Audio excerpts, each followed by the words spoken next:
I have confidence in the movement back to the land, and that the more small farms there are, the more opportunity there will be to work within my community. And to be a steward of the land is the most important part for me. I can't wait to have a piece of property that I lease or own, that I am on every single day, and I get to know it and know every bit about that property and can only improve it and love it and all that it is. It's just sort of an unconventional choice to live like this and, you know, be a person that's almost 30 and have sort of an offbeat kind of a job.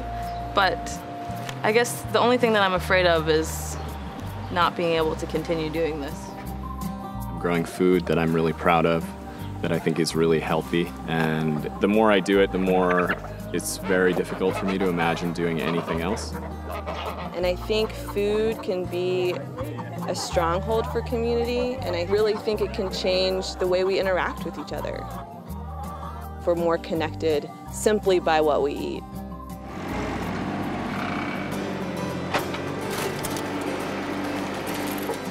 The community here at Stone Barns is incredible. Everyone is convening over a similar goal and similar sets of values. I meet new people who motivate me or inspire me. It's just a bunch of people that are committed to helping each other and taking care of the soil and taking care of the earth, and just people that love to be outside with each other growing beautiful food. When you go home after a day of farming, we sit around and we cook food that we grew. We talk about farming. We can't get enough of it when we just geek out all the time about our plans, our future, our ideas. I think we just encourage each other, and just that conversation alone is so positive.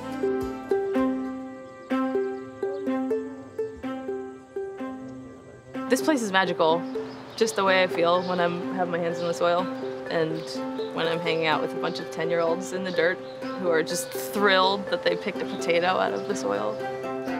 I think the most important thing about small-scale, intentional organic farming is a deep connection to what you're doing. You have to be ready to adjust based on what nature is telling you. You have to let go of that control. We're growing nature. We can't control that. I made a kind of conscious decision while I was at Stone Barns that this was what I wanted to do with my life. I think I chose Stone Barns because it's a hub for great agricultural thought and pursuit of new ideas, and was really excited about it, and I just wanted to kind of absorb that energy. My hopes and goals for farming are to eventually take control of a project of my own, continue to learn and be inspired. It keeps me focused on what I think is important in life. I love connecting with the farmers in the community. I love being outside. I love the animals. I love the people I work with. I love learning new things. I don't know, I just love everything about farming. It's the best. In the near future, I hope to find land, and then eventually once I become a better farmer, I would love to turn that farm business into some sort of community-focused venture where I'm growing food for people who can't afford it, who don't have access to fresh food. I hope that people's interest in supporting food that's raised in a sustainable way and supporting the producers who raise it will continue to build. I mean, otherwise I feel like, you know, our food system is on a pretty bad path right now. My ability to even do what I'm doing is sort of contingent on growing interest in eating locally, eating healthy food, and people actually being willing to spend money on that kind of thing to support, you know, local growers. And I think that that has to build, you know, for the kind of young farming movement to build. The demand has to go up before, you know, a million more of us can get into it.